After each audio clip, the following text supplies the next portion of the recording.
Aujourd'hui, la nature, elle aurait un intérêt juridique à être protégée. Et c'est quelque chose que dans toute la civilisation occidentale, en tout cas dans l'histoire récente de la civilisation, jusqu'à présent on ne mesurait pas. On a à nouveau une décision législative, le Parlement de Nouvelle-Zélande, qui prend une décision concernant donc la Wanganui, le fleuve Maori, pour lui reconnaître une structure, le reconnaître sujet de droit, personne juridique et avec une structure particulière composée d'un représentant de la couronne et un représentant maori. Tout ça, évidemment, ça avait cette coloration un petit peu exotique, autochtone. Coup de tonnerre ou tremblement de terre européen, l'Espagne arrive en 2022, en septembre 2022, avec une loi qui va reconnaître la mare Ménor, c'est-à-dire la mare mineure, une petite mer intérieure qui se trouve en dessous de Carthagène, et qui la reconnaît en fait comme titulaire de droit. Elle lui reconnaît des droits et elle le reconnaît comme personne juridique. Et là, c'est quelque chose qui est quand même assez révolutionnaire, au moins pour nous en France, c'est-à-dire que c'est la possibilité pour tout un chacun de pouvoir venir défendre une entité contre une agression extérieure et de saisir le juge.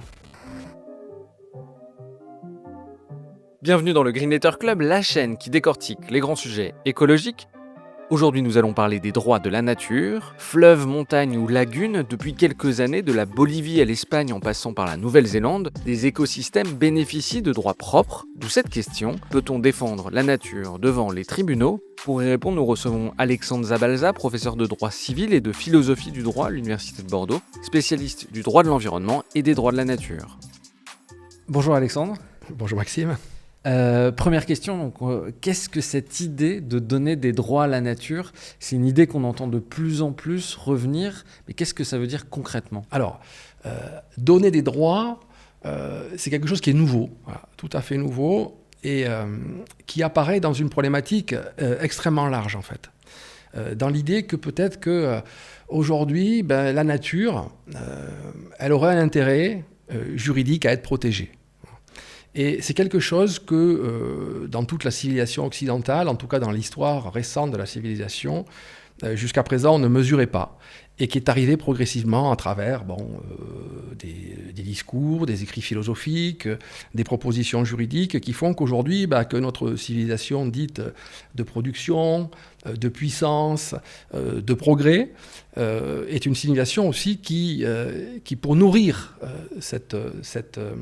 ce processus, utilise et puise dans la nature quelque chose. Alors, ça pourrait être un contre-don, parce qu'on prend des choses dans la nature et l'idée c'est de venir lui redonner quelque chose avant qu'il ne soit trop tard, trop tard pour nous, parce qu'à force de prendre, peut-être que on aura des difficultés à continuer le processus dans lequel nous sommes. Mais concrètement, ça veut dire que pouvoir défendre des forêts, des rivières, des montagnes devant des tribunaux, c'est ça l'idée qu'il y a derrière ce mouvement des droits de la nature ?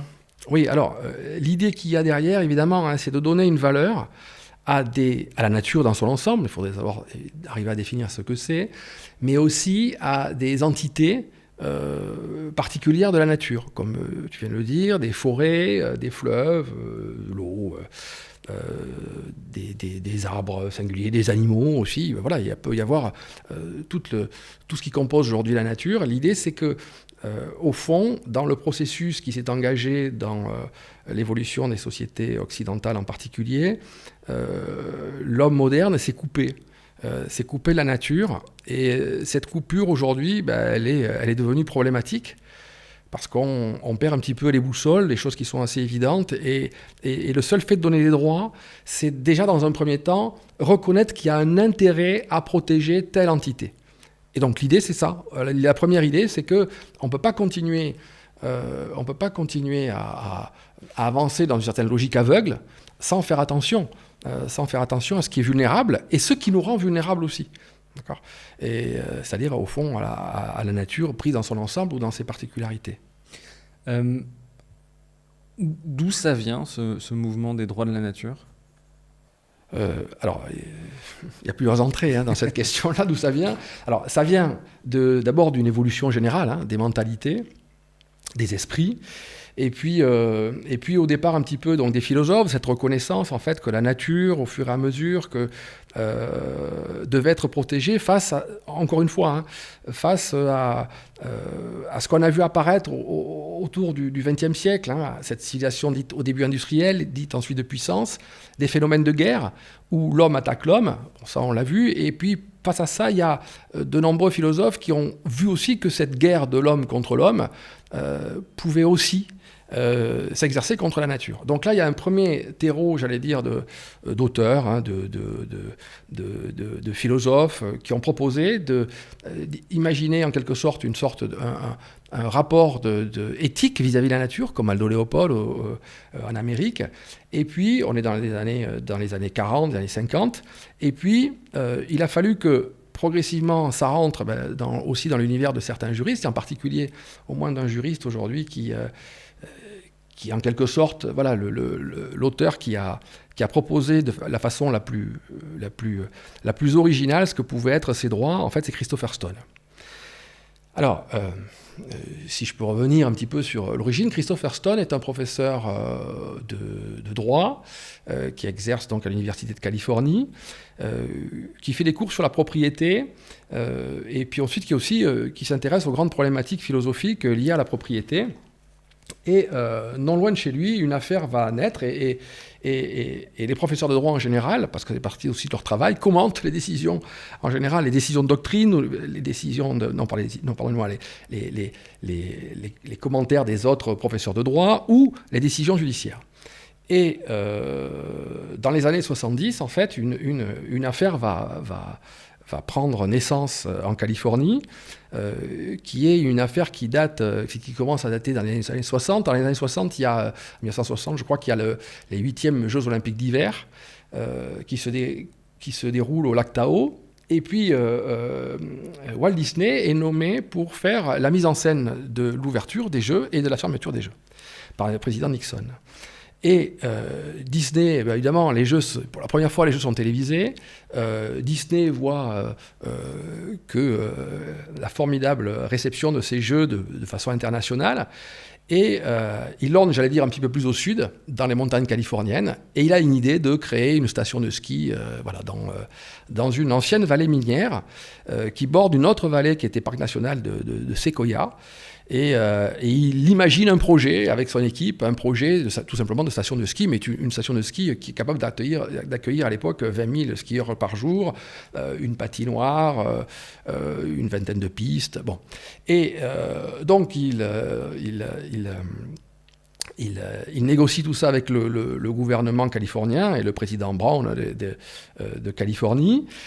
Il obtient de l'US Foreign Office, c'est-à-dire l'administration américaine des forêts, une concession, la possibilité d'implanter sa station de ski.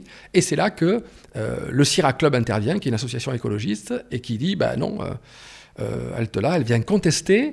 Alors c'est ça qui est intéressant, elle vient contester l'acte administratif de concession. Notamment parce qu'il y a des séquoias millénaires, non? Oui, c'est ça. Alors, elle est peuplée de cette vallée est peuplée de séquoias millénaires, et elle aurait pu, mais si elle avait été, j'allais dire, un petit peu dessinée à l'intérieur, un petit peu à l'intérieur du parc, elle pouvait rentrer dans le parc, ce qu'elle est devenue aujourd'hui, à la fin de l'histoire. Mais au début de l'histoire, il y a un héritage qui vient évidemment d'une vallée qui est exploitée. Il n'y a plus d'exploitation, et donc j'allais dire que elle apparaît un petit peu comme, si on devait qualifier comme ça, d'une chose n'appartenant pas à personne, mais voilà, sur laquelle on peut encore faire des choses et encore proposer, pourquoi pas, avec succès, une éclosion des stations de ski, puisque les stations de ski explosent aussi, même en France, à partir des années 70. Et donc, l'action du Sierra Club est acceptée donc, par le tribunal du district au départ, et il gèle le projet Disney. Donc il y a un appel sur la cour du 9e district, et qui, elle, cette fois, récuse donc le Sierra Club et autorise le projet. Et là, l'affaire, ce qui est assez rare, parce qu'en général ça s'arrête là aux États-Unis, l'affaire va aller devant la Cour suprême des États-Unis pour avoir un avis de la Cour suprême. Et c'est à ce moment-là que le professeur Stone va intervenir et va rédiger un article. Alors il le rédige, alors on ne sait pas, mais en tout cas il va le rédiger dans la revue de son université. Et cet article a un nom, et il est très connu aujourd'hui, Should Trees Have Standing, alors que l'on peut traduire de différentes façons. La première façon, c'est est-ce que les arbres pourraient avoir des droits ? La deuxième façon, c'est est-ce que les arbres pourraient-ils plaider ? Ou have standing, est-ce que les arbres ont un statut juridique ? Et derrière, en fait, cette triple traduction, on voit que, statut juridique, intérêt, capacité à agir, il y a beaucoup de questions qui se posent. Et Stone écrit son papier pour que les juges puissent le lire avant qu'ils rendent leur verdict. Et on pense que c'est ce qui s'est passé. Résultat de cet article, qui est composé en 2 parties, je peux y revenir après, mais résultat de cet article, les juges suprêmes les juges de la Cour suprême vont, 3 d'entre eux vont se proposer pour l'hypothèse de Stone, et 4, en fait, vont, au contraire, faire fonctionner le droit tel qu'il est.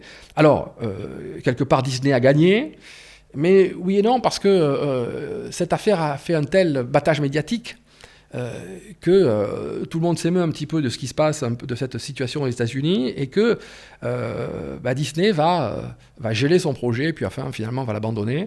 C'est-à-dire que la solution juridique, elle favorise Disney, mais au final, les médias et ce qui s'est passé, c'est-à-dire l'ensemble des communautés citoyennes et autres, vont trouver qu'il y a un intérêt véritablement à protéger cette vallée. Voilà ce qui s'est passé. Et alors, ce qui est intéressant aussi, c'est que dans les juges de la Cour suprême, même s'ils ont perdu, il y en a quand même 3 qui étaient pour cette hypothèse de Stone, de donner un intérêt juridique aux arbres. Voilà. Alors, je vais rajouter quelque chose qui n'est pas souvent dit, mais donc, dans l'article de Stone, il y a 2 options. Parce que moi, j'invite souvent les gens à relire l'article de Stone, parce que souvent, on va tirer de ça que... Qui a été publié, là, récemment, je crois, en 2018. Oui, il est publié en France. En livre qui a été traduit. Oui.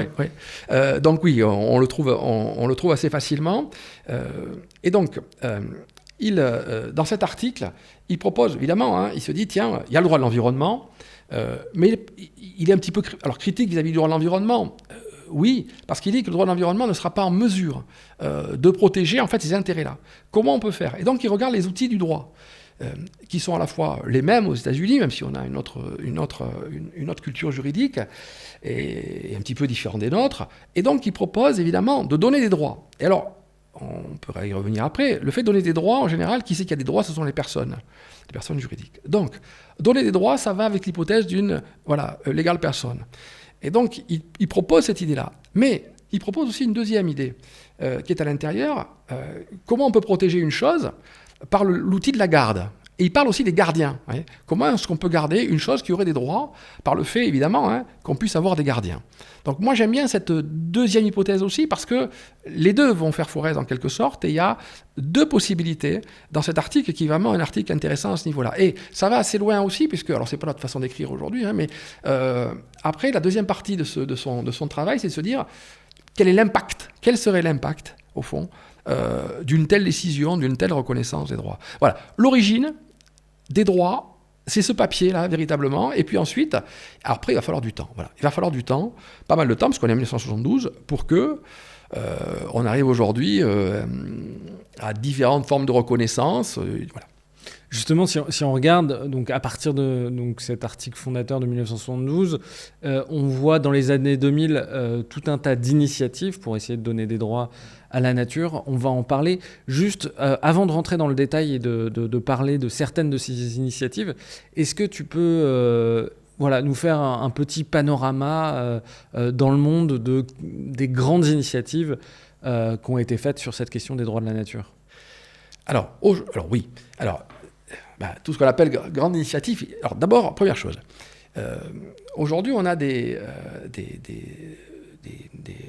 organismes, des collectifs, des associations qui essaient de comptabiliser l'ensemble des propositions qui sont faites. Et en 2025, début 2025, on comptait à peu près 500 initiatives de par le monde, sur la planète, des collectifs, des associations qui recourent pour venir qui utilisent les droits de la nature, cette notion de droit de la nature, pour venir défendre un intérêt particulier. Donc ça, c'est première chose.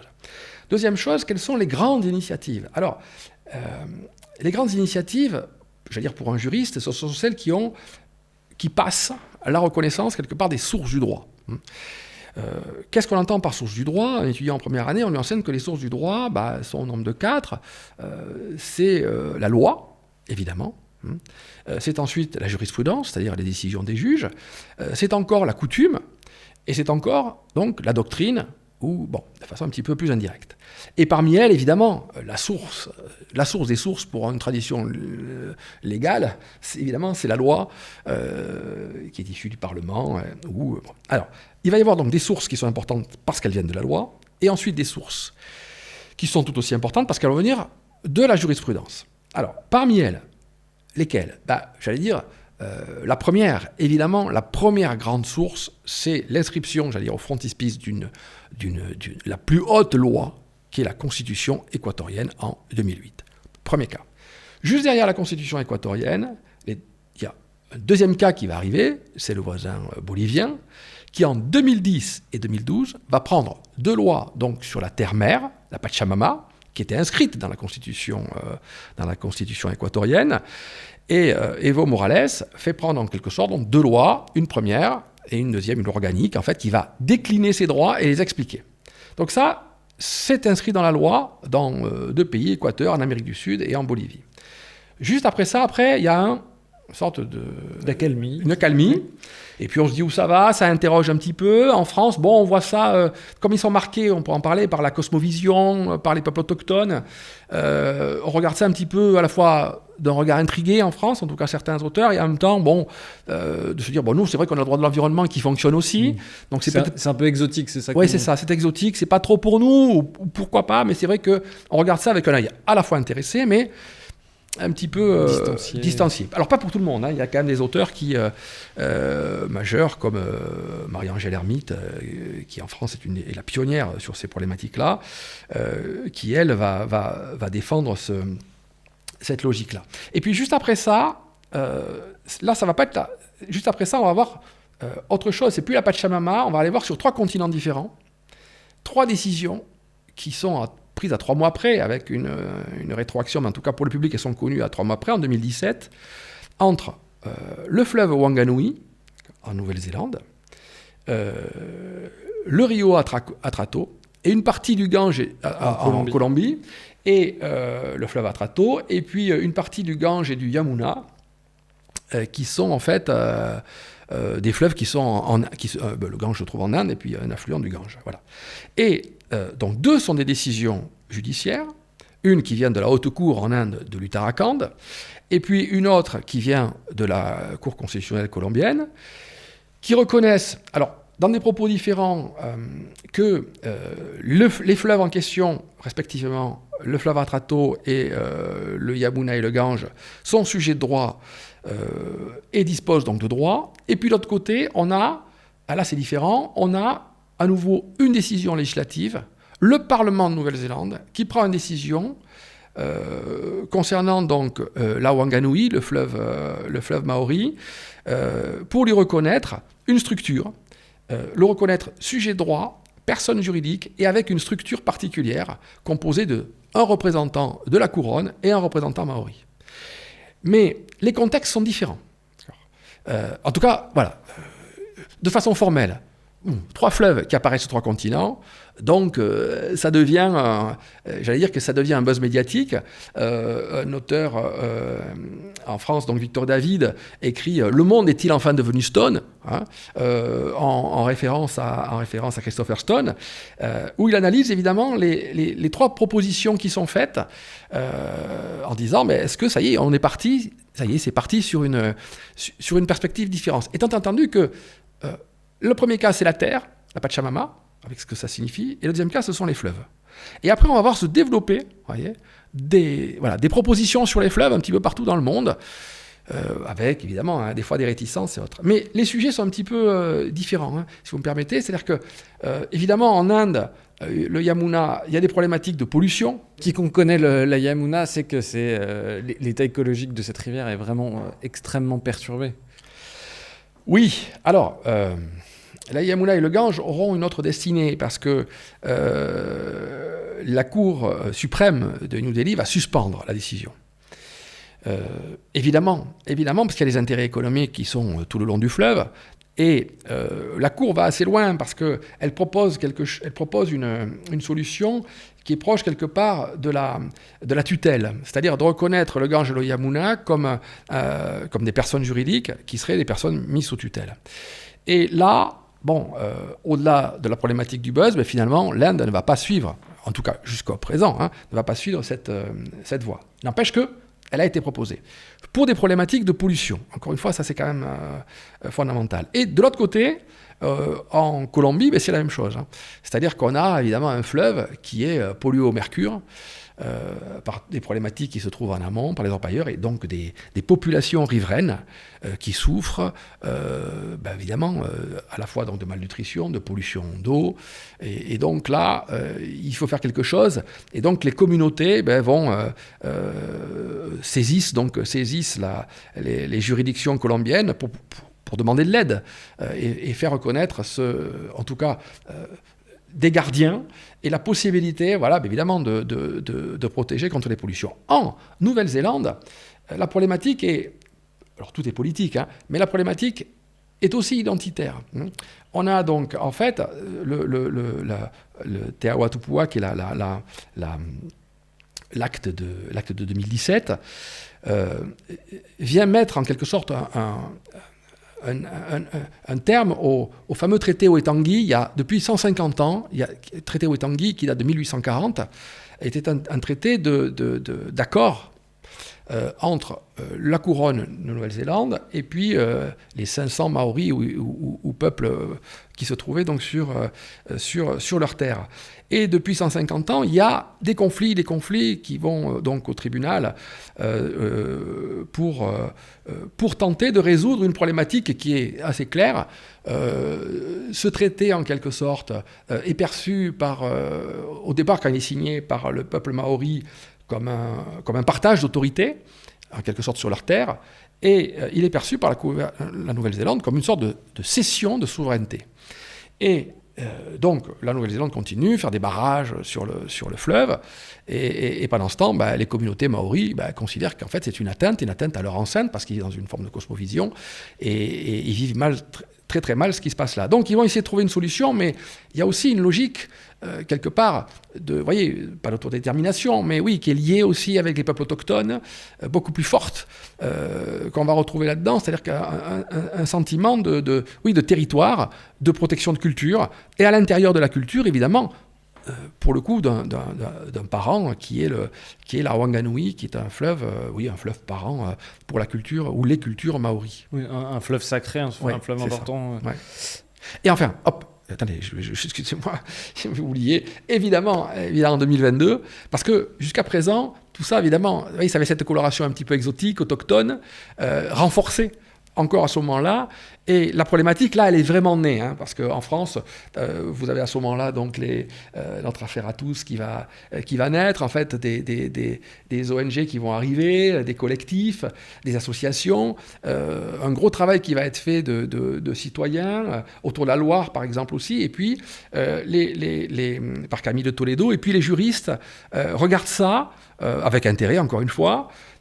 Mais bon, il y a quand même le droit de l'environnement qui fonctionne bien en France, qui fonctionne plutôt bien. On a des lois sur l'eau, on a des lois, vous voyez, des systèmes extrêmement complexes et qui sont perfectibles, mais qui fonctionnent. Ici, on a l'agence de l'eau qui travaille sur tout ça, les sages, les comités. Donc, tout ça paraît encore un petit peu... c'est des solutions propres, mais tout ça reste assez lointain.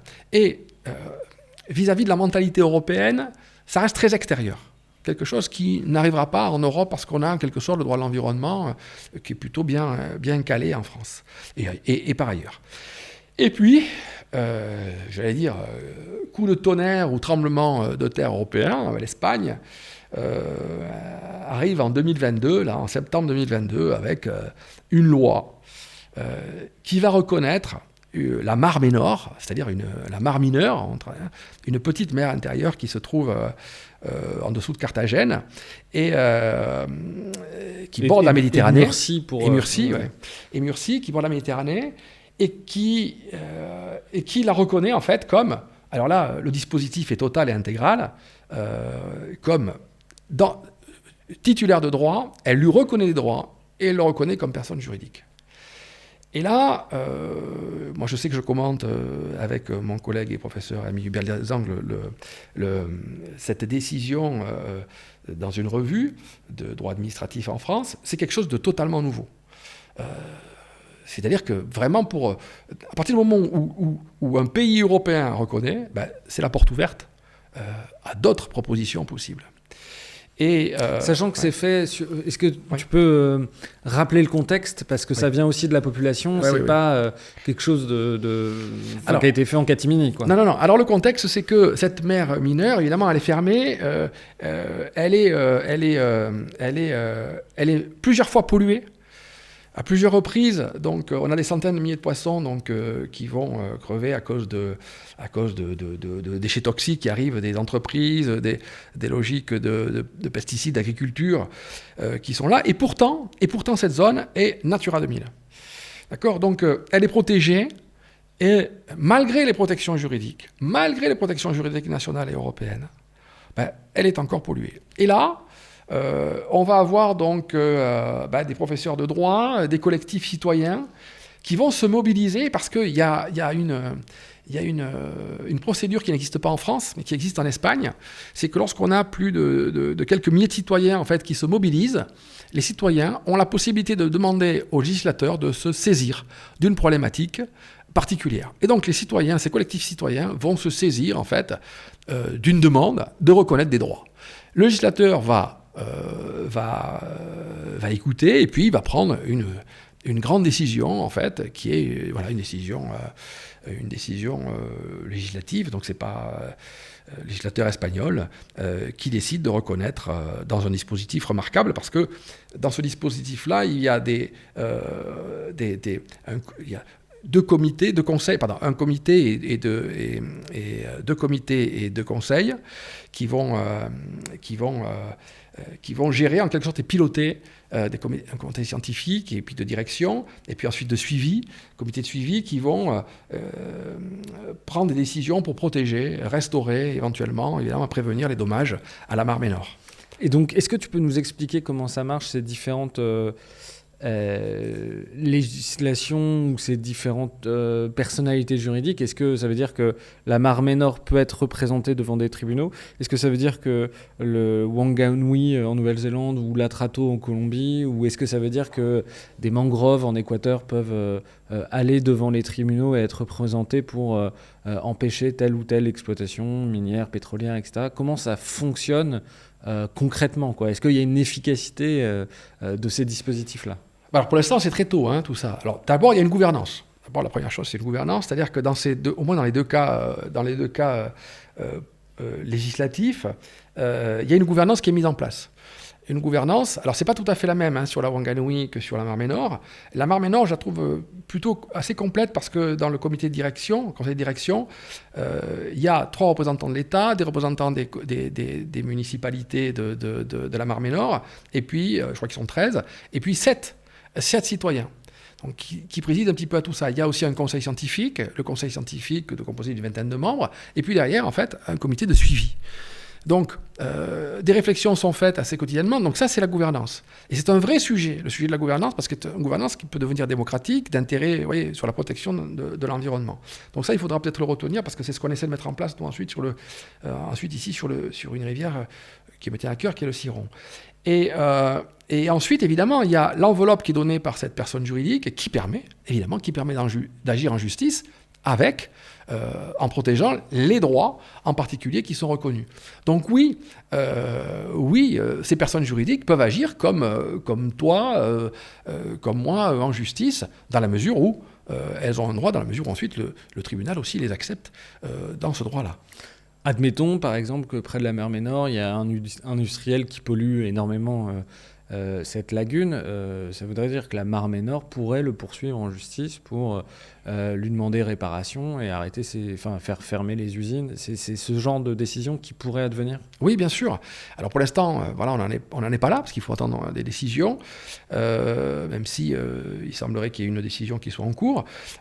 Mais c'est le principe. Avec la Mar Menor, quelque chose que je vais rajouter qui est important aussi pour moi, parce que sur les travaux qu'on a ensuite engagés, quelque chose qui existe en Amérique latine, qui est ce qu'on appelle l'actio popularis.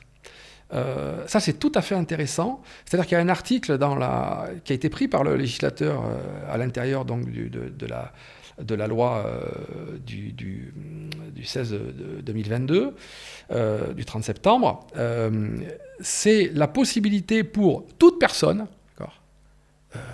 d'intervenir et de saisir en quelque sorte, d'agir au nom de la Mar-Ménor. C'est-à-dire que si aujourd'hui tu constates, toi, une pollution particulière, ben, tu as la possibilité d'agir, voilà, parce que le législateur t'en donne le droit. Et là, c'est quelque chose qui est quand même assez révolutionnaire, au moins pour nous en France, c'est-à-dire que c'est la possibilité pour tout un chacun, quel qu'il soit, quelle que soit sa nationalité, de pouvoir venir défendre une entité contre une agression extérieure et de saisir le juge. En général, ce type d'action, il est vraiment donné, par exemple en France, il est donné aux associations de défense de l'environnement. Ce n'est pas tout le monde. Il faut qu'elles soient des fois agréées, et puis le juge va venir contrôler.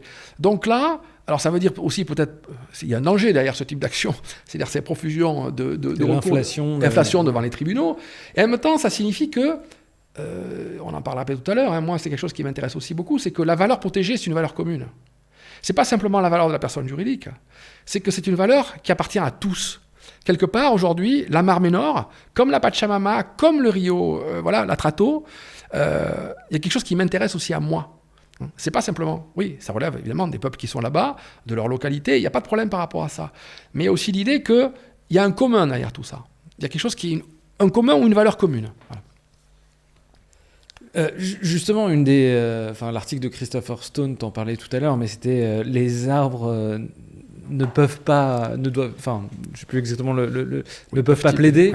Ouais. Quelle est l'incarnation? Tu as parlé tout à l'heure de gardien de la nature. Là, on voit pour la Mar-Ménor, il y a des conseils. Comment ces choses-là, ces personnalités juridiques, aujourd'hui sont incarnées?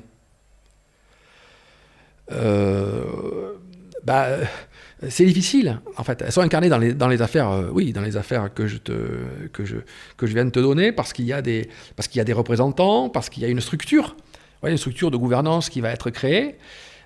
Et sinon, en fait, il faut des gardiens. Mais ces gardiens, il faut qu'ils aient une autorisation quelque part. Il faut une voix et un visage. Il y a besoin de ça, sinon ça.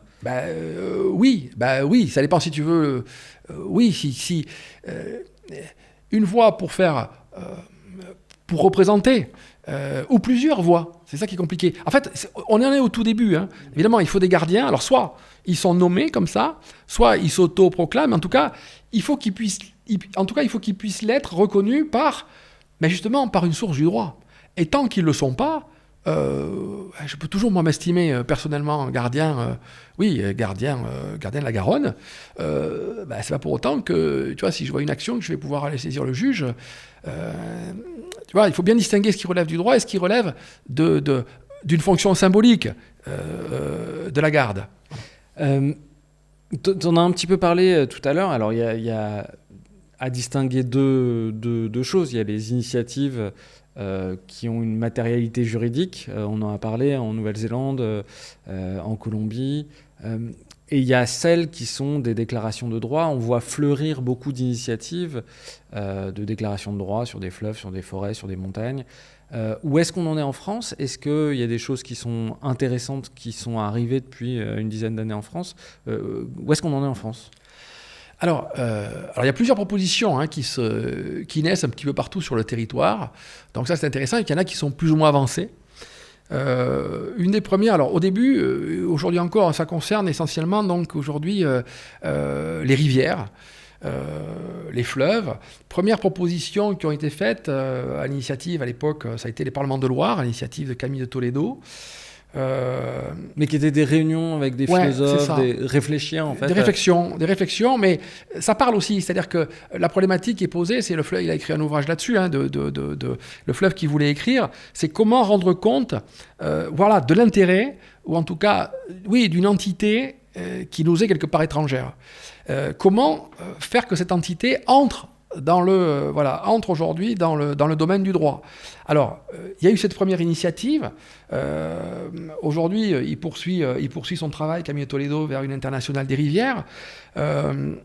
Mais je crois que cet été ou au printemps, la ville de Tours a fait de la Loire un citoyen d'honneur. Voilà. Donc il y a des petites reconnaissances comme ça, originales. Mais c'est de l'ordre du symbolique. Là, on passe pas la mais barrière juridique. Voilà. Alors la barrière juridique, voilà. Après, alors, si je prends chronologiquement, il y a une tentative aussi sur le Rhône à l'époque, par Valérie Cabane, qui avait été lancée. Et Frédéric Pitaval, l'appel du Rhône. Ouais, l'appel du Rhône. Là-dedans, il y a eu un collectif autour de la Durance. Je ne vais pas dire de bêtises. Nous, il y a quelques années de ça, avec à l'initiative d'Olivier Clerc, qui était à l'époque en poste à Corté, on a lancé les droits de la nature en Corse, qui avait été proposé donc en 2019. Aujourd'hui, il y a le Tavignane, voilà, qui est une belle problématique, avec un contentieux possible derrière, donc qui est assez intéressant. Qui est un fleuve en Corse. Oui, qui est un fleuve en Corse et en fait sur lequel, ou à proximité duquel, doit s'installer une décharge, une décharge. Un centre d'enfouissement de déchets. Voilà. Et donc, pour tous les risques qu'il peut y avoir, voilà, ça a ému pas mal de collectifs, et puis en partie, voilà, et puis des gens qui se retrouvent tout ça. Donc on a des collectifs qui sont réunis, qui ont déclaré des droits sur le Tavignane, et puis... Donc il y a une déclaration de droit. Et aujourd'hui, on est devant la communauté. Il faudrait que le Conseil corse puisse se prononcer en faveur de ça pour donner une valeur un petit peu plus forte par rapport à ça. Qu'est-ce qu'il y a eu ? Il y a eu, évidemment, avec une importance particulière aussi, le Code des îles Loyauté, évidemment, qui proposait, lui, alors le Code des îles de Loyauté, il y a trois provinces en Calédonie, Nouvelle-Calédonie, se trouve en Nouvelle-Calédonie, et le Code des îles Loyauté proposait au départ, dans sa première mouture, de faire des requins et des tortues qui font partie des cosmovisions des peuples kanaks. Il proposait en fait des personnes juridiques, et puis ensuite il a été modifié en faisant des entités juridiques sujets de droit. Et puis le Conseil d'État, l'année dernière, a pas retoqué, mais si, cette proposition, alors non pas sur le fond, mais sur le fait que la province des îles Loyauté n'avait pas compétence, en fait, pour faire cette proposition-là. Il fallait qu'elle soit faite par le Congrès, en fait, de Nouvelle-Calédonie. Donc, là aussi à voir.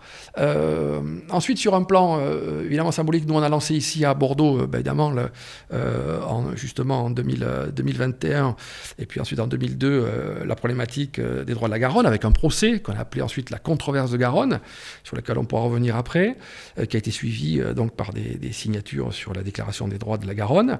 On a encore, c'est un petit peu ce qui se passe aussi aujourd'hui maintenant sur la Seine, et puis un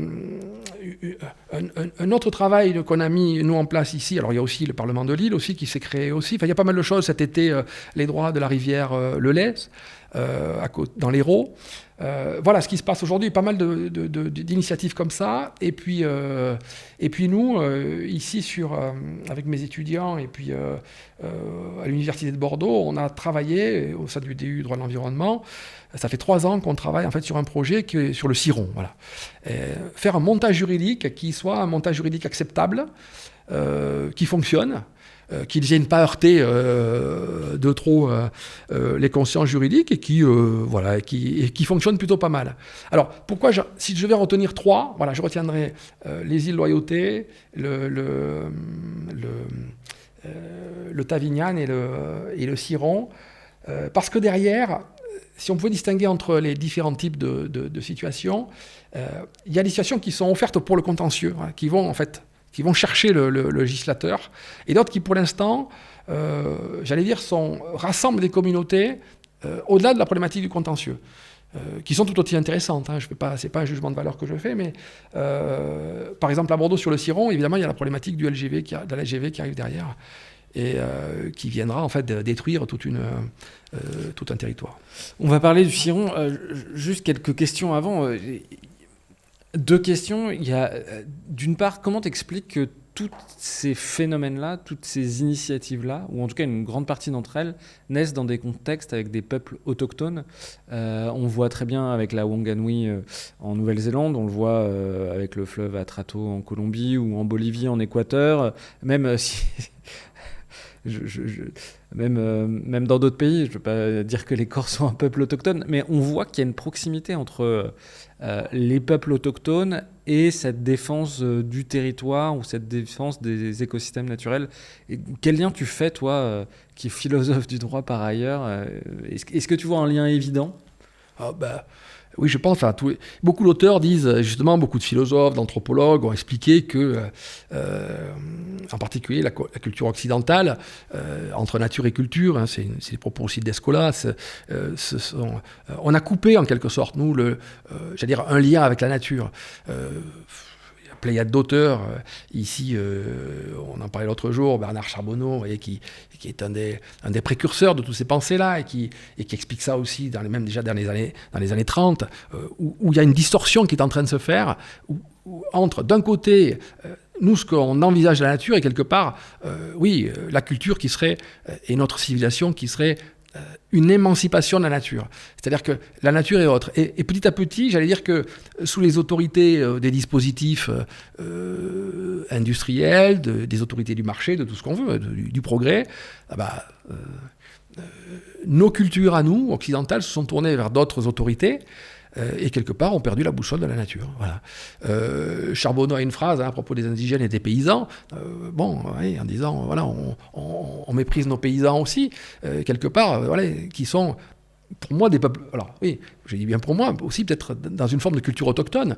Et un paysan, un peuple autochtone, quelque part, c'est pas une question d'avancer. Ils sont pas plus avancés que nous sur certaines choses, sauf que ils sont toujours liés. Ils sont toujours liés à la terre et à la nature. Et donc, ils ont une boussole que peut-être qu'on a perdue. Voilà, tout simplement. C'est-à-dire qu'il y a un constat simple à un moment donné.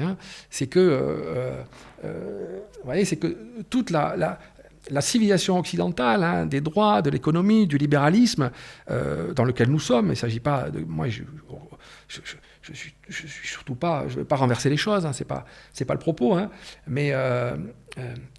tout ça a été construit sur un monde infini, sur un monde infini inépuisable. Or, c'est plus le cas. Déterritorialisé. Oui, mais je donne un exemple. Par exemple, Grotius, qui est quand même un grand, Hugo Grotius, qui est un grand auteur, écrit dans le Mare Liberum, au début du 7e siècle. La mer est libre, car il est impossible d'en épuiser les richesses. Donc, tout notre droit, tout notre système, en fait, il a construit aussi sa liberté sur l'idée que, évidemment, la liberté pouvait s'engager dans pour suivre des logiques quelque part. On est revenu là-dessus, il n'y a pas de souci, mais sur, un peu comme la propriété au début, lorsqu'elle est déclarée de façon absolue, avec des logiques d'abus possibles, ça ne pose pas de problème, d'exclusion, d'abus. Et puis, toute cette logique-là, elle va nourrir toute notre société, petit à petit, nos libertés, sans voir que quelque part, qu'un monde fonctionne comme ça, c'est ce que dit Lovelock, si nous agissions sur la Terre à 500 000 personnes comme ça, ça poserait aucun problème, sauf que nous sommes aujourd'hui 8 milliards d'habitants. Et là, ça pose un problème. Voilà. Et donc aujourd'hui, on aspire, évidemment, chacun aspire à plus de pouvoir, de pouvoir économique, plus de tout. Et les libertés sont ralliées, en fait, à l'explosion économique. Faut pas l'oublier, ça aussi, j'ai l'impression. C'est que, quelque part, la découverte des droits et des libertés, des sociétés dites de droit, elles sont aussi avec la liberté du commerce et la liberté de l'industrie. Et que l'invention de l'économie, comme l'explique parfaitement Catherine Larère, c'est le XVIIIe siècle. Donc, la richesse des nations, ça fonctionne avec la déclaration des droits. Et donc, le système dans lequel on est rentré, qui a fait la richesse, oui, des nations, c'est un système aussi de liberté à condition, en partie, d'exploitation économique du reste. Sauf qu'à un moment donné, les richesses sont devenues, c'est le rapport Meadows et autres, c'est qu'on sait que les richesses sont épuisables et qu'il y a des limites. Tu connais ça parfaitement, les limites sur de matières climatiques et autres, et qu'aujourd'hui, la rançon de tout ça, c'est qu'on a perdu le contact avec une forme de durabilité, s'il fallait dire les choses. C'est-à-dire que je peux utiliser, par exemple, une terre, utiliser une forêt, enfin, je dois penser à une gestion durable. C'est un petit peu ça. C'est ça qui a chez les peuples autochtones. Alors, vu sous autre chose, parce qu'évidemment, les peuples autochtones, ils sont dans des cosmovisions. Souvent, c'est-à-dire qu'ils prennent, par exemple, comme c'est le cas de la Pachamama, ou c'est le cas chez les Maoris, ou les Inuits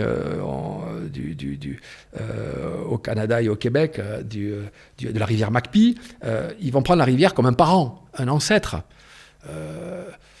Mais bon, si tu vas ici autour de la Garonne, voyons, on ne dit pas la Garonne, beaucoup disent Garonne et lui donnent un prénom.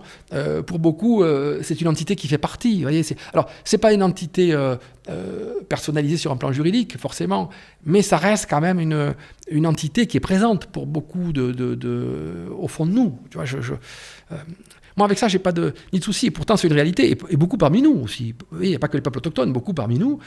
Tu vas en Sud-Gironde ou tu vas partout. Tous ces mouvements en fait, qui viennent justement d'en bas, c'est pour dire,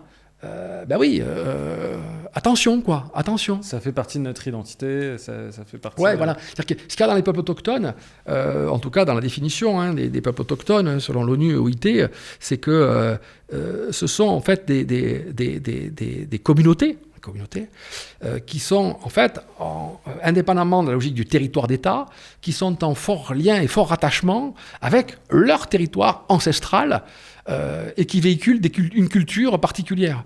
Voilà, comme moi je considère que le peuple basque est un peuple aussi autochtone. Donc tu vois aussi c'est même logique, c'est logique de préserver en fait une terre qui est un petit peu mon sujet de prédilection, quelque chose qui est commun. Voilà. Commun, et qu'est-ce que ça veut dire justement ce commun? Mais c'est là, c'est-à-dire qu'on ne peut pas faire sans la terre. On ne peut pas faire sans la terre, on ne peut pas faire sans le respect de la terre, c'est juste pas possible. Et on fait avec. Alors évidemment, on peut exploiter, ça n'empêche pas d'exploiter une forêt, ça n'empêche pas mais de le faire de façon un petit peu raisonnée. Alors que là, on est soumis à des autorités, en particulier les autorités de marché, qui sont totalement débridées et totalement irraisonnées.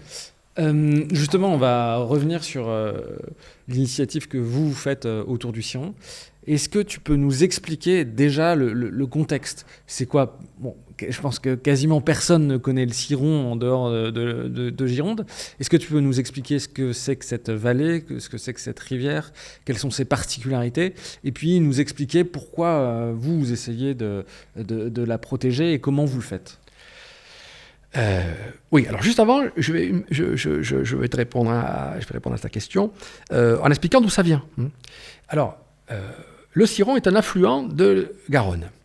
Et c'est au sortir en fait de la question de la Garonne où je me retrouve dans un débat, dans une table ronde à Sciences Po avec le président du département qui est Jean-Luc Glaise et où je lui parle de la Garonne et puis je lui dis tiens voilà ce que au bout de 2 ans de travail ce vers quoi on va, ce qu'on appelle la controverse de Garonne.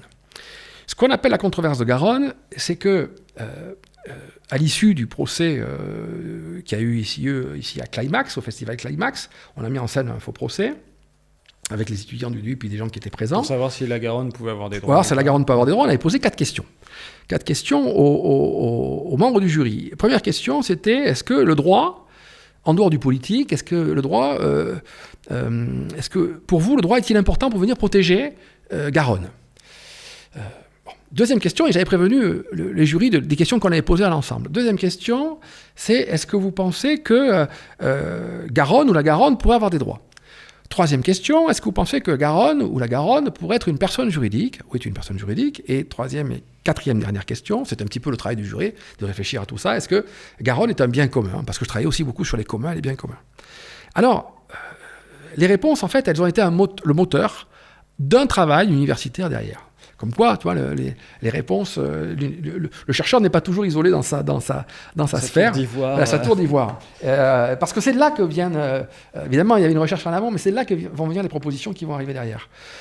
Et la majorité des réponses, je te les donne rapidement. À la première question, est-ce que le droit est important en dehors du politique, en dehors de tout ça? Est-ce qu'on a confiance au droit plus que, pardon, mais en nos politiques? Et là, la réponse est absolue, oui. Alors moi, ça me fait plaisir, ça. Vous voyez, c'est pas que, c'est-à-dire que, voilà, je suis professeur de droit, c'est-à-dire que le droit, ça vaut. Hein. Ça vaut pas parce qu'il est l'instrument du politique. Hein. Ça vaut parce que il n'est pas simplement un instrument. Pour moi, j'ai dit que le droit est une maison, c'est une architecture qui défend tout. Le politique peut défendre aussi l'économie, il peut défendre la nature, il peut tout défendre. Donc, il est là, et quelque part, j'ai plus confiance, moi, évidemment, en tant que même juriste, hein, j'ai plus confiance au droit voilà, que la politique qui fait des alternances, mais c'est le droit aussi qui gère tout ça. Donc ça, c'est point 1.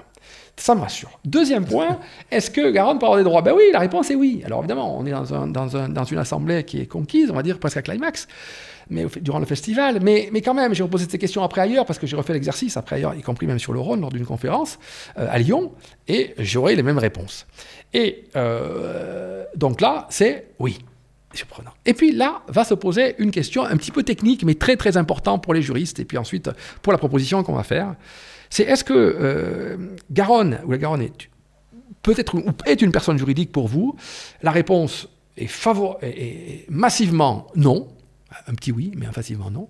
Et est-ce que la Garonne est un bien commun? La réponse est absolument oui. Et là, voyez, c'est un peu, vous avez imagine les 4 réponses. Moi, je me dis, ah tiens, c'est intéressant, c'est-à-dire que le 1, le 2 vont ensemble, mais le 3 ne va pas et le 4 fonctionne. C'est-à-dire que on peut reconnaître des droits à une entité, mais pour beaucoup, c'est pas pour autant que cette entité est ou doit être une personne juridique. Par contre, elle peut être un bien commun. C'était qui? C'était des professionnels du droit? Non, pas du tout.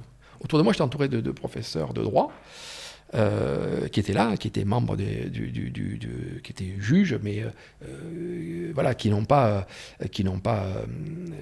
pris part au vote. Hein. Mais ça va être important parce que la grande problématique, en fait, qui se trouve chez beaucoup, enfin chez les juristes en tout cas, ou ce qui pose problème, pas que chez les juristes, hein, parce que chez les juristes, ils pourront dire que la personne juridique, c'est une technique juridique, c'est le fait de transformer une entité naturelle en personne. Et c'est aussi, moi, ce qui peut aussi me poser problème, parce que j'ai ma thèse sur la Terre, voilà, et c'est que la Terre, en tout cas le fond de terre, dès que tu ouvres le Code civil, article 518 du Code civil, le fond de terre est un bien. Voilà. Donc, la question, au fond, hein, fondamentale, doctrinale, c'est, on sait que les personnes ont des droits, mais est-ce qu'on ne pourrait pas reconnaître des biens avec des droits? Voilà. Ça, c'est une question... Parce que jusqu'à présent, l'opposition, elle est sujet de droit, personne juridique, et objet. En même temps, c'est compliqué, cette opposition, sujet-objet. Parce que c'est tout ce qui est placé devant. Parce que dans la langue française, quelque chose qui est sujet, tu vois, un sujet peut être objet peut devenir sujet. L'objet de ma dissertation, c'est aussi le sujet de ma dissertation. Tu vois, on peut faire des alternatives comme ça. Et en droit, ça ne le serait pas. Donc, en réfléchissant, donc moi, j'ai pas mal travaillé ensuite sur cette relation, en fait, entre les droits, le sujet de droit, et la personne juridique. Et de là m'est venu, en fait, un matin, ce que j'ai appelé le paralogisme. Alors c'est un mot un peu, pardon, hein, c'est un mot un peu archaïque ou un peu violent, un mot philosophique. Le paralogisme des dits personnalistes. Alors je vais expliquer ce que c'est, pardon pour le... Oui, là on est perdu. On est perdu. Paralogisme, qu'est-ce que c'est qu'un paralogisme? Un paralogisme, c'est quelque chose qui ressemble à quelque chose qui est logique, d'accord, mais qui, au fond, ne l'est pas. C'est-à-dire que tu pars sur des prémices qui semblent être justes et tu arrives à une conclusion fausse. Mais personne n'y a vu que du feu. Comme un syllogisme. Voilà. Un cheval borgne est rare. Tout ce qui est rare est cher, un cheval borgne est rare, voilà. Et donc le cheval borgne est cher. Alors, le paralogisme, alors il y a un grand paralogisme dans l'histoire que prend Kant dans les... Alors, c'est un peu de philosophie, pardon, c'est la petite séquence philo. C'est Kant qui passe dans les prolégomènes, il dit à son lecteur, il dit, c'est important quand même de comprendre ça, parce que ça a une incidence après sur mon travail. J'ai été réveillé, sorti de mon sommeil dogmatique par David Hume. Parce que David Hume avait écrit qu'il faut faire attention à une confusion, un paralogisme entre ce qui est et ce qui doit être. L'esprit humain relie souvent quelque chose qui est et qui doit être. Tu dis, tiens, ça c'est comme ça, c'est ça, et alors ça doit être comme ça, ailleurs. Mais non. Voilà. Et toute la philosophie de Kant, en tout cas une grande partie de la philosophie de Kant, va travailler ce jugement en quelque sorte, qui fait que je constate quelque chose, et ensuite j'en déduis que partout ou ailleurs, ce que j'ai fait comme constat doit être. Mais non. Donc, quand on va prendre un petit exemple, tu vas voir. C'est à propos du subjectivisme qui est en train d'être mis en place. Il est subjectiviste, Kant. C'est-à-dire que c'est un héritier de Descartes. Et Descartes dit la chose suivante. Il dit, cette fameuse phrase que tu connais, dans le discours de la méthode, à un moment donné, il arrive à dire « je pense, donc je suis ». Et donc, tout le subjectivisme, la tradition subjectiviste occidentale, repose sur la découverte du sujet. Je pense, je suis, je pense, je suis, je pense, je suis, je pense, je suis. Et puis Kant se réveille en disant « mais c'est un paralogisme ». C'est-à-dire, ce qui paraît fondamentalement logique, à partir duquel on va reconstruire le monde. Je pense, je suis libre, je suis, okay, voilà, les droits des sujets, tout ça. Ça, c'est un paralogisme. Pourquoi? Il dit, c'est pas parce que, en fait, tu dis, je pense que tu es. Une intelligence artificielle pense-t-elle, est-elle pour autant, ou inversement, d'accord? Et si je pense pas, c'est pas pour autant que je ne suis pas. D'accord? Et puis suis, ça veut dire quoi? Ça veut dire, j'existe, je suis, d'accord? C'est de l'être. Donc, il dit Kant quelque chose qui est, une fois que c'est dit comme ça, qui est évident, qui fait peur et froid dans le dos tellement que c'est évident. Il dit, on n'a pas le droit de dire je pense, donc je suis. On peut juste dire je pense, donc je pense. Voilà. Et une fois que Kant a dit ça, il va construire, d'accord, tout le tribunal critique de sa raison à partir de là. C'est-à-dire qu'il faut faire très attention à ce que l'on fait, et donc et quelque part à ce que l'on dit. Et moi, je me suis dit, mais peut-être que c'est la même chose en fait. Moi, dans mon esprit, quand je dis, quelque part, je suis prêt à reconnaître des droits à la nature. Les droits, c'est quoi les droits? C'est un intérêt protégé. Ok, je peux bien reconnaître un intérêt, il faut protéger un intérêt particulier, il faut le protéger pour l'arbre lui-même, quelque part. Quelque part pour l'homme aussi derrière, mais pour l'arbre lui-même. Ok. Et du coup, je reconnais les droits, et clac, voyez, c'est parce que je reconnais les droits que j'en fais une personne juridique. Ça va? Je reconnais les droits, c'est un sujet, c'est une personne. Ce qui fait que j'ai 3 mots qui sont aggloméré comme le fameux « je pense donc je suis ». Mais non, j'ai appelé ça en fait le paralogisme personnaliste. Je reprends. C'est-à-dire que je suis dans mon jardin, je regarde un arbre, l'arbre qui est dans mon jardin. Je peux tout à fait imaginer, voilà, me dire, tiens, cet arbre, il a des droits. Mais est-ce que je suis obligé pour autant d'en faire une personne juridique?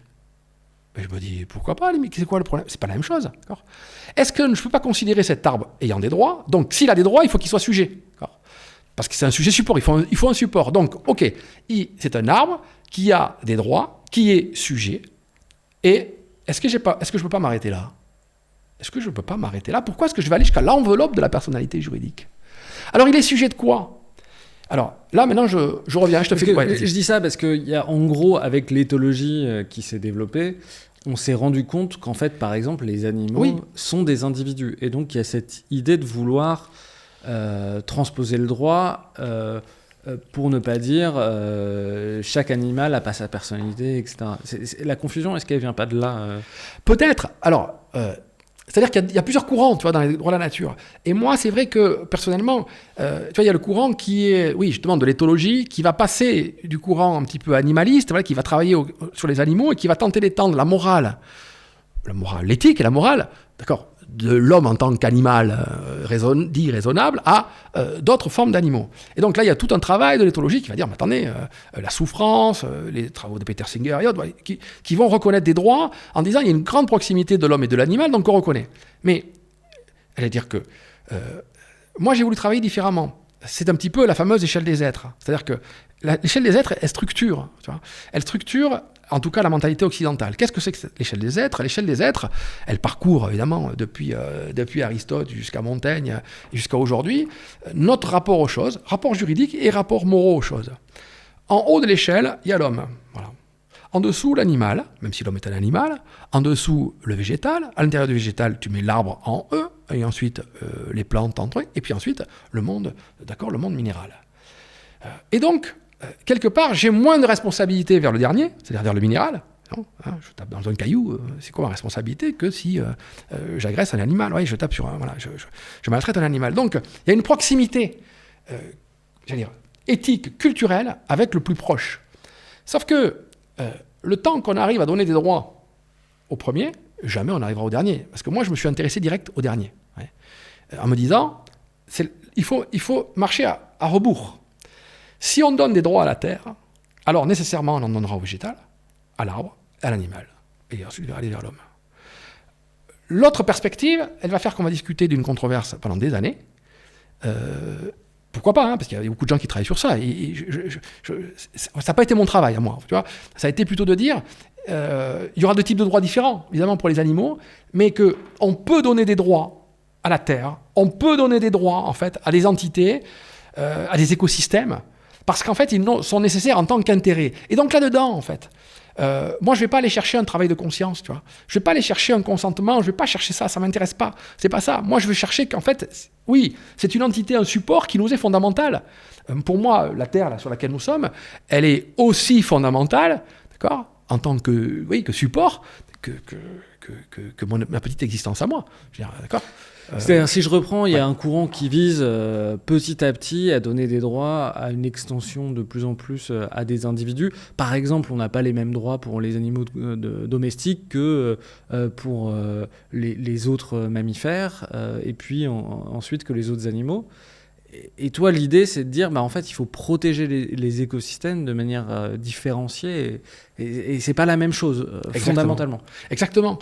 C'est-à-dire que il faut bien distinguer, c'est la problématique même philosophique de c'est quoi la nature. Dès que tu grattes un peu sur un plan philosophique, la nature, les philosophes grecs ont dit, la nature, c'est l'être. Enfin, d'accord, c'est quoi, d'accord. Donc derrière le mot nature, même si on parle de droit de la nature, de quoi on parle? Donc on va ensuite parler soit de règne, soit d'entité, soit d'espèce, soit de...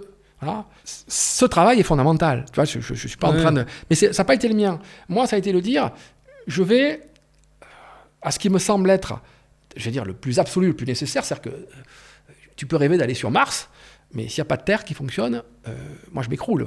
Sans fond habitable, il n'y a pas de vie possible. Voilà. D'accord. Donc, il faut commencer par se rendre compte qu'il faut protéger la Terre, ses écosystèmes, évidemment à l'intérieur. Voilà. Ce qui change tout à fait le panel. Et ce qui fait que, regarde bien, c'est que des trois termes, personne juridique, sujet, droit, moi je garde les deux premiers. La question de la personnalité juridique est accessoire. Et je garde les deux premiers parce qu'eux sont fondamentaux. Ensuite, il faut reconnaître des droits dans une entité. Ça veut dire quoi? Ça veut dire lui reconnaître, en fait, oui, évidemment, après il faut faire du droit aussi, parce que ça c'est une proposition qui est assez, qui est différente, en fait, qui est oui, quelque part assez originale, en tout cas c'est une proposition que j'ai tenté de faire, de dire il faut scinder, distinguer la personnalité juridique du sujet de droit. Alors, quand on rentre dans les cours de première année par la personnalité juridique, ça ne se fait pas, parce que dans l'histoire, tout a été attaché. La personne humaine, c'est deux capacités, capacité d'exercice et capacité de jouissance. Qu'est-ce que ça veut dire? Capacité de jouissance, c'est la capacité de jouir de droits. Je jouis de droits, tu jouis de droits. Là. Capacité d'exercice, c'est le fait de pouvoir exercer ses droits, et en particulier de pouvoir aller devant un tribunal. Gardons ces deux capacités, parce que c'est fondamental, c'est le socle du sujet de droit. Moi, je viens, non pas de la personne avec ses deux capacités et ses droits comme à l'intérieur, je viens des droits. Un droit, c'est l'intérêt protégé. Sur un sujet, donc je relie les deux. Mais je ne vais pas jusqu'à l'enveloppe de la personnalité juridique. Et je dis quelque part que on peut très bien avoir une entité sujet qui est juste capable d'exercice, ce qu'on va mettre en place sur le ciron, parce qu'on va revenir après sur capable de jouissance. Et le ciron ou un arbre ou un fleuve n'a pas, pour moi en tout cas, peut rester un bien ou un bien commun. Il n'a pas la capacité d'exercice, c'est-à-dire d'exercer ses droits et d'aller devant un tribunal, ou d'être responsable par rapport à tout ça.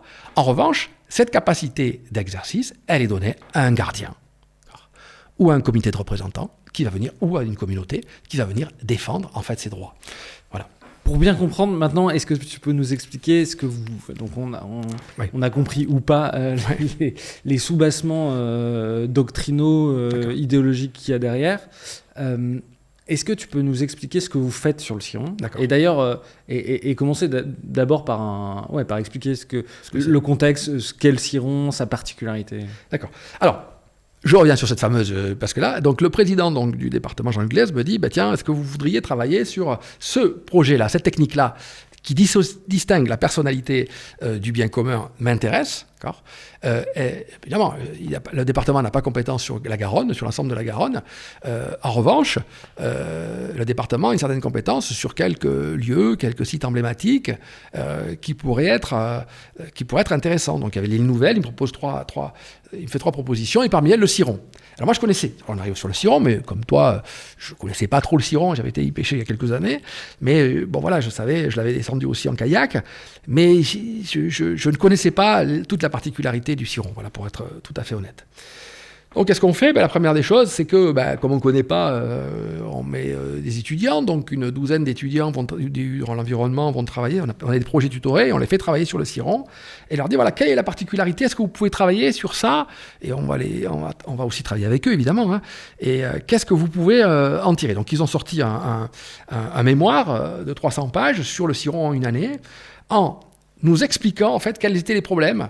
Que le Ciron était un bien commun, évidemment, hein, un patrimoine commun, alors naturel, très original, je vais t'en dire quelques mots, évidemment culturel aussi, c'est pas simplement un bien naturel, ça relie les deux, tu vois, c'est intéressant, ce qu'on va voir, c'est naturel et culturel, on va appeler ça, nous, un bien environnemental après, parce qu'il y a une construction après doctrinale autour de tout ça, hein, et que, que pour le protéger, parce qu'il était en péril, que pour le protéger, on pourrait tenter de lui donner des droits. Alors, qu'est-ce que c'est maintenant ce fameux Ciron ? Géographiquement parlant. C'est une rivière qui fait 17 km, qui prend sa source dans les Landes de Gascogne et qui va se jeter à Barsac, hein, dans l'embouchure, dans la Garonne. Il y a les gens de là-bas disent qu'il y a 3 Cirons. En fait, c'est une rivière. Le Ciron dit des Landes, le Ciron des Sables, qu'on appelle le Ciron des Sables au départ, et puis ensuite le Ciron des Gorges. On va en dire quelques mots. Et en fait, donc, le Ciron des Vignes, qui est un autre type de Ciron, et le paysage change à chaque fois. Alors, qu'est-ce qui fait l'originalité de cette rivière ? Beaucoup de choses. D'abord, c'est une rivière qui pourrait ressembler à la Leyre, qui est plus connue parce qu'elle se jette dans le bassin d'Arcachon, dans le delta, mais qui est purement une rivière des sables. Celle-ci, en fait, justement, au niveau des gorges, en fait, elle a une particularité, le Ciron, c'est que c'est une rivière qui, au départ, commence dans les Landes, donc elle a une certaine température, et puis elle arrive dans des gorges calcaires. Et par un phénomène, alors par aussi des rivières souterraines qui sont là, elle va traverser les gorges et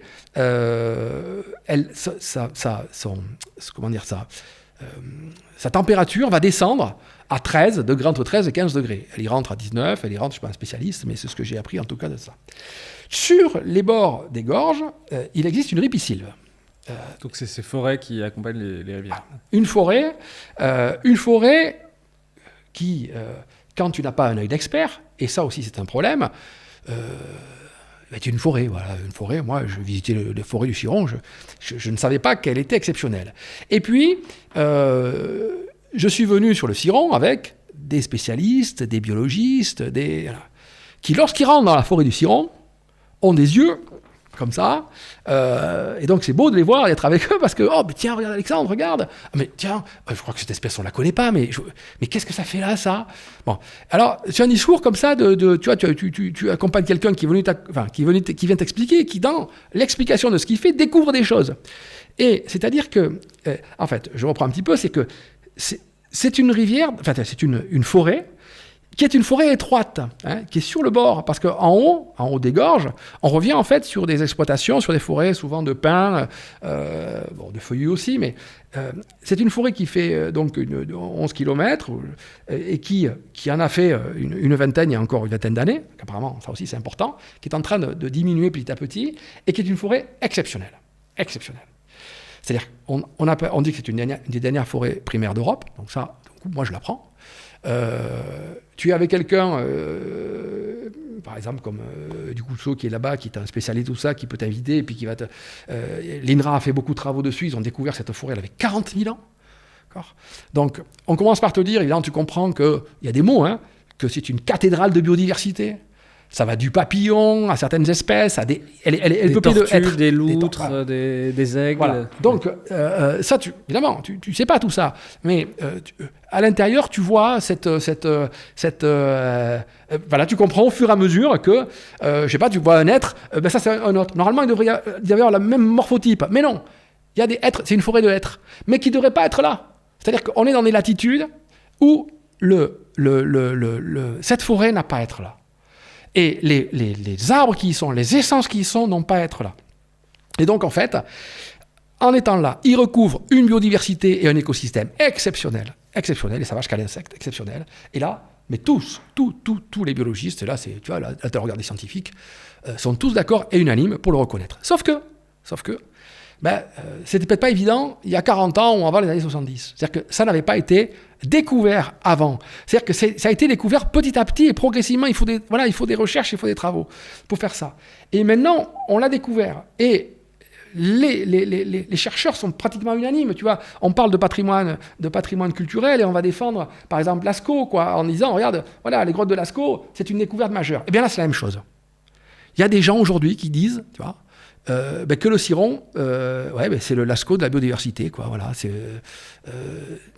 c'est-à-dire que c'est quelque chose qu'il faut absolument préserver parce que c'est un patrimoine naturel, mais aussi, évidemment, pour les gens qui y sont, tout est mêlé, c'est culturel aussi, tu vois, ce qui se passe aussi là-dedans, voilà. Et donc, évidemment, une fois que tu sais ça, tu dis, oui, alors c'est simple, on va protéger. Mais comment ? Sachant que, tout d'un coup, tu apprends que... Par ailleurs, il y a quand même une incidence sur le vin. Il y a aussi un aspect culturel quand même, qui peut intéresser les gens. Oui, bien sûr, pardon, j'ai oublié. C'est la troisième partie du ciron. C'est-à-dire que la troisième partie, elle ouvre sur un autre paysage, qui est le ciron des vignes, et c'est le sauterne. Et alors... quelle est la particularité du sauterne ? Enfin, tout le monde le sait, quand on goûte du sauterne, c'est souvent un vin sucré, un vin qui a de grands châteaux, extrêmement connus, une très très grande appellation. Et il se trouve que, je ne suis pas non plus un spécialiste du sauterne, mais cette qualité de vin si particulière est liée en fait à ce qu'on appelle la pourriture noble qui se met sur le raisin, le botrytis. Et cette pourriture, elle vient de quoi ? Elle vient de ce choc quelque part de température qui, au sortir des gorges, fait que tu as des matins ou des matinées embrumées, d'accord ? Un brouillard se fait en fait entre la Garonne et ces espaces-là, et ce brouillard en fait qui s'assoit, qui pèse en quelque sorte sur le sauterne, est à l'origine de ce champignon qui donne le goût particulier, le sucre particulier de ça. Donc, on a tout un écosystème, ensuite, de viticulture, une appellation qui est liée, en fait, à cet écosystème. Donc, c'est un merveilleux exemple aussi, tu vois, que l'économie fonctionne et quelque part qu'il faut préserver tout ça. L'intrication entre la nature et la culture. Ouais. Et je pense que, évidemment, les viticulteurs sont très au courant de cette problématique-là, ils le savent et tout ça, et puis ils ont aussi envie de protéger, évidemment, cet amont, en quelque sorte, ce refuge de biodiversité, ce site, quoi, qui génère un microclimat. Voilà, qui génère un microclimat. Et voilà le topo. Et puis au milieu de ce topo, tout d'un coup, tu apprends qu'il y a une LGV qui passe là. Alors, qui passe pas dessus, mais à quelques centaines de mètres, après 1 kilomètre, qui passe là, et puis qui coupe. Alors c'est assez particulier parce que non seulement elle va couper le ciron, donc il va y avoir des coupes rases partout pour des centaines de milliers d'hectares pour le faire, mais ensuite, il y a à cet endroit-là, la LGV, juste ligne à grande vitesse. Oui, pardon, la ligne à grande vitesse. Donc le Bordeaux-Toulouse. Bordeaux-Toulouse, mais pas seulement. C'est pas que Bordeaux-Toulouse, parce que ça pourrait être une solution. Il peut y avoir des solutions après, des solutions alternatives, mais l'Espagne aussi. C'est-à-dire que ça descend vers le Pays Basque et vers l'Espagne. Donc ça veut dire que ça ressemble, si tu as une carte, j'ai pas une carte, mais tu as Bordeaux, Toulouse, donc tu as une ligne qui est sous la première ligne qui se trouve déjà, TGV, parce qu'on crée une deuxième ligne. On pourrait imaginer qu'on peut aménager les voies du TGV aujourd'hui existant et aller plus vite. Tu as une deuxième ligne qui passe dessous, donc sur le Ciron. Et juste là, hop, une descente venant de Bordeaux vers l'Espagne et une descente venant de Toulouse vers l'Espagne. Et donc, l'endroit est particulièrement impacté parce qu'il y a des zones humides, de plein de choses, par ce projet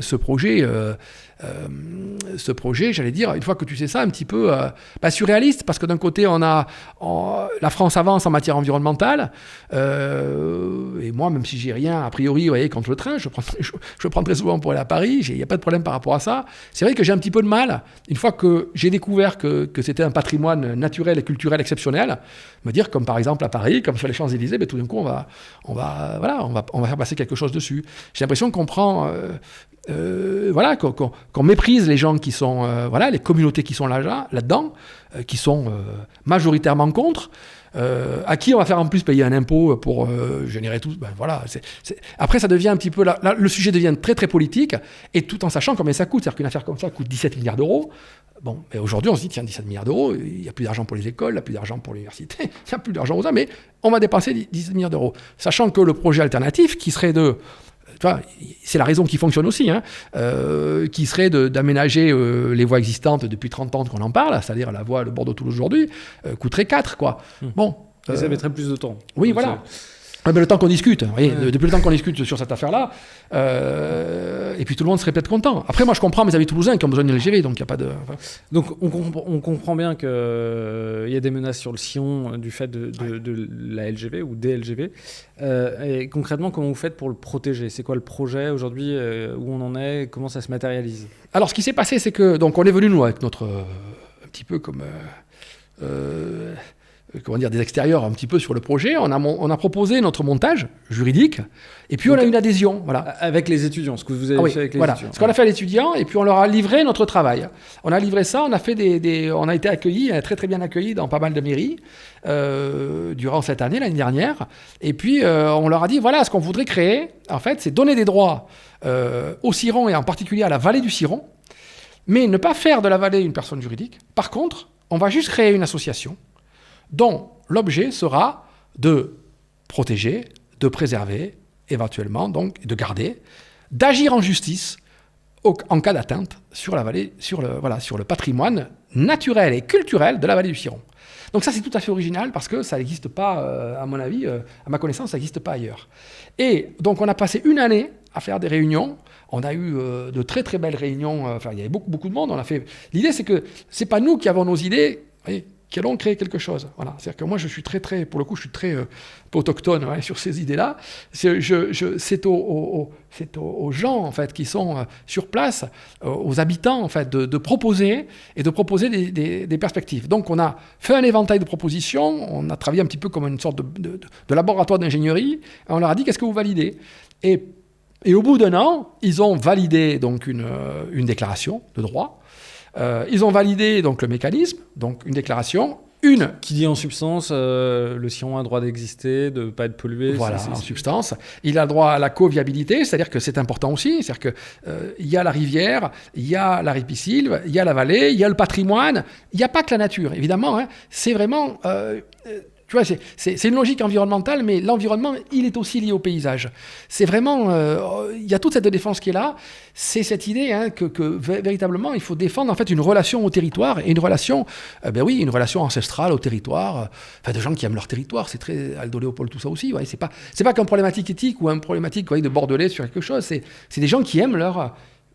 qui aiment leur terre, qui aiment leur endroit. Et c'est vrai que ils ont eu beaucoup de problématiques jusqu'à présent. Il y a un premier autoroute qui va de Bordeaux à Toulouse, bon, ça c'est pas grave. Il y a la fameuse 65 qui descend jusqu'à Pau aussi, qui fracture. C'est un tout petit territoire. Maintenant, on va recouper en 1, 2, 3, il y a 9 découpages qui se retrouvent sur le territoire. C'est quand même un petit peu surréaliste, quoi, cette affaire-là. Et donc, tout ça manque un petit peu de raison. Alors, où est-ce qu'on en est ? On a créé l'association. L'association, elle a été faite, donc acceptée donc, et publiée au BO, je crois, le 25 juin 2025, ce qui est déjà une grande victoire, parce que c'est une association qui défend des droits. Donc déjà, il y a une reconnaissance là-dedans, qui passe par les outils du droit de l'environnement. C'est-à-dire qu'il n'est pas du tout question, comme je l'entends des fois dans certains discours, d'opposer le droit de l'environnement et le droit de la nature. Pas du tout. Au contraire, on est des environnementalistes. Moi aussi, j'enseigne le droit de l'environnement. Donc, voilà, il s'agit d'être ensemble. Et puis de porter la voix, en fait, aujourd'hui, de ceux qui ne pourraient pas se faire entendre. Voilà. D'abord, évidemment, c'est de réguler les usages. Tu vois, c'est un travail d'usage. S'il y a des problématiques, pourquoi pas. De faire que cette gouvernance, en tout cas, soit de plus en plus démocratique. Voilà. Alors, on a un travail qu'on continue de mener aujourd'hui. Donc, on s'est réunis la semaine dernière. Je fais partie aussi du CA. Donc, on a un conseil d'administration qui sont en quelque sorte les nouveaux ambassadeurs, sur dire ça, c'est comme ça qu'on les avait imaginés au départ, donc du CIRON. Et pendant toute une année, on a créé, ça y est, c'est parti. On a voté des commissions qui vont travailler sur l'économie, sur les acteurs économiques, sur l'éducation, sur la culture.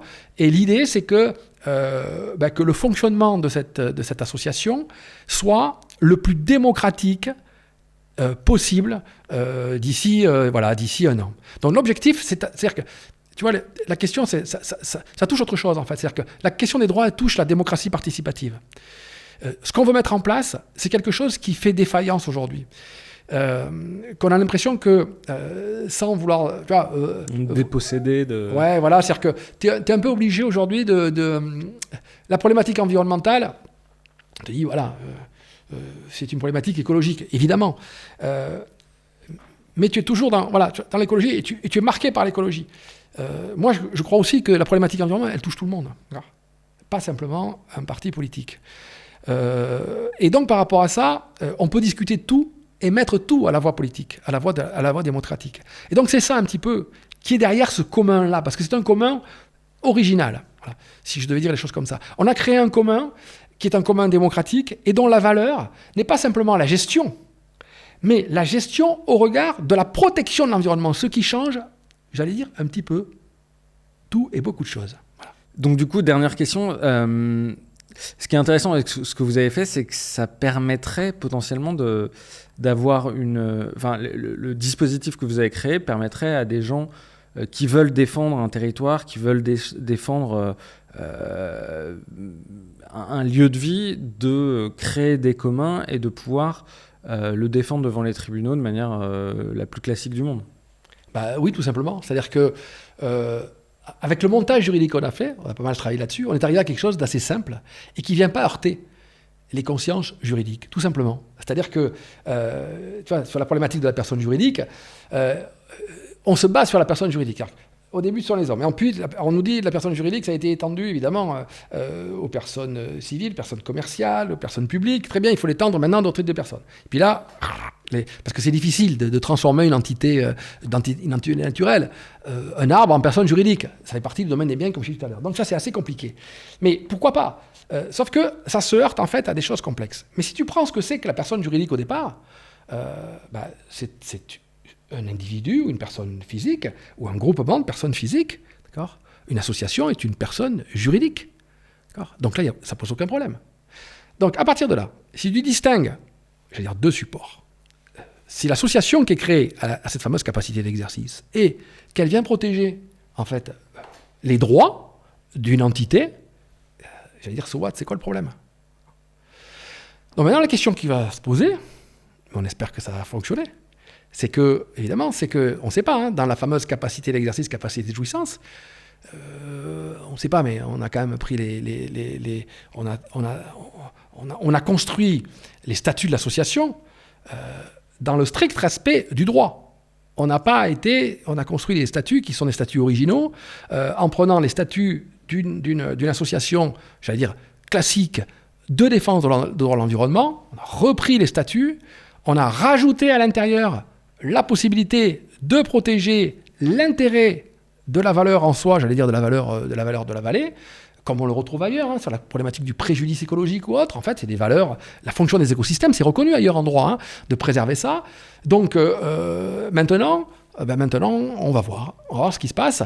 Et le premier acte, quelque part, dont on se passerait très franchement, ça sera les recours contre un juge administratif ou juge judiciaire. Mais à partir du moment où le juge judiciaire reconnaît l'association, ça sera déjà un grand pas. Voilà, reconnaît l'action, pas l'association, parce qu'elle est reconnue maintenant, ça sera un grand pas. Ou un juge quel qu'il soit, pas un judiciaire, ça peut être un juge européen, peu importe, vers aussi la reconnaissance des droits. Après, évidemment, la grande reconnaissance serait que un tel projet soit abandonné au regard des droits du CIRON. Voilà. Et ça serait, oui, évidemment. Tu remarqueras, c'est quand même le même type de projet quand même que le projet, c'est pas le même type de projet que le projet Disney, mais on est dans les mêmes problématiques, hein, c'est-à-dire un toujours plus qui va à un moment un petit peu trop loin, et qui va dans la destruction. C'est pas trop loin, mais c'est la destruction.